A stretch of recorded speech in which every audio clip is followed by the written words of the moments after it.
एक बार की बात है, राधा नाम की एक लड़की अपने पिता के साथ रहती थी।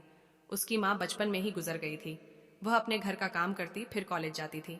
कॉलेज जाते समय वह रोज रास्ते में एक जगह पक्षियों को दाना डालती थी। उसके घर में भी 2 पक्षी थे, उनको भी वह रोज दाना डालती थी। एक दिन उसको पक्षियों को दाना डालते जमींदार के बेटे ने देख लिया। उसने अपने पिता से जाकर राधा से शादी करने की इच्छा जताई। जमींदार ने राधा के पिता से बात करके अपने बेटे की शादी राधा से करा दी। राधा अपने साथ घर के पिंजरे के 2 पक्षी भी लेकर ससुराल आ गई।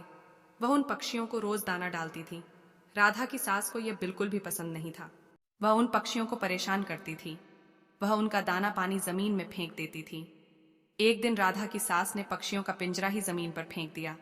उसे यह करते हुए राधा ने देख लिया। राधा ने मना किया तो उसकी सास ने राधा को ही डांट दिया। इन सब बातों से राधा परेशान रहने लगी। एक दिन राधा के पति ने परेशानी का कारण पूछा तो उसने सारी बात बता दी। उसके पति ने राधा को पक्षियों की भलाई के लिए उनको पार्क में छोड़ने की सलाह दी। अपने पति के कहने पर राधा ने उन दोनों पक्षियों को बाकी के पक्षियों के साथ पार्क में ही छोड़ दिया। वह उनको कभी कभी दाना देने पार्क में जाती थी।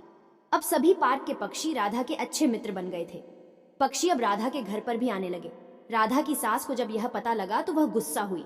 वह राधा को उसके मायके छोड़ने के लिए उसको साथ लेकर गई। रास्ते में कुछ चोरों ने राधा की सास के गहने चुराने की कोशिश की। तभी राधा के पक्षियों ने आकर चोरों पर हमला किया, जिससे चोर भाग गए। इसके बाद राधा और उसकी सास घर ही लौट आए। अब राधा की सास की सोच पक्षियों के प्रति बदल चुकी थी। उसने राधा से कहा कि अब हम दोनों चिड़िया को दाना देने चला करेंगे और पहले के 2 पक्षियों को घर वापस लेकर आएंगे। यह बात सुनकर राधा बहुत खुश हुई। सीख: इस कहानी से हमें यह सीख मिलती है कि हमें जानवरों से अच्छा व्यवहार करना चाहिए। तो कहानी सुनकर कैसा लगा? कहानी सुनने के लिए हमारे चैनल को सब्सक्राइब करें।